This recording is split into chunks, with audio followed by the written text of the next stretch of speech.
I'm Jesse Mackey, CIO of 4Thought Financial Group, and this is 4Thought's Market Perspective as of September 21st, 2021.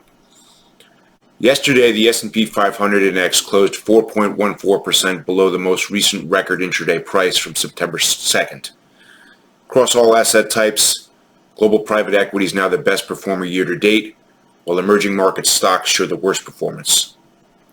Despite their recent lull, most stock types, with the exception of emerging markets, continue to outperform bonds by a wide margin so far this year.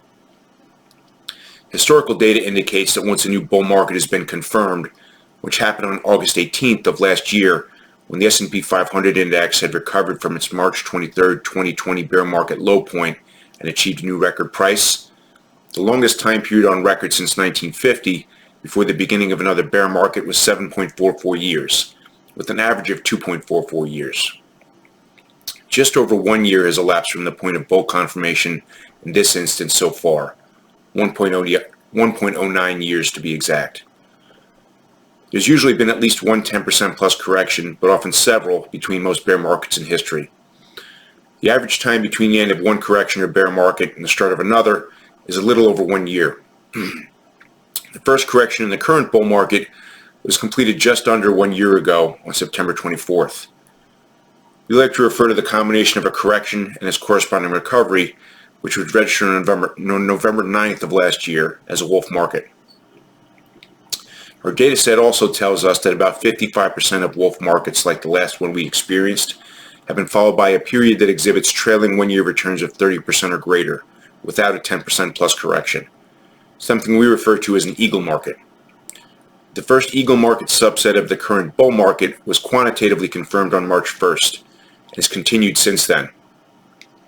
Since the November 9th wolf market endpoint, when the previous record price was breached, the S&P 500 index had experienced additional gains of about 19.52% as of the close of business yesterday. Once an eagle market like the current one has been indicated, it continues for an average of an additional 5.35 months. This instance has so far continued for 6.8 months, so it's above the average duration so far. Eagles may be followed by any of the other three market types, including a flattening of growth rates to return to a standard bull market or an immediate reversion into a wolf or bear market. Given that stocks may still be relatively early in the traditionally defined bull portion of the market cycle by historical standards, as an immediate bear market, although certainly possible, appears the least likely of the various scenarios, while a 10% plus correction is becoming increasingly likely in the short to intermediate term.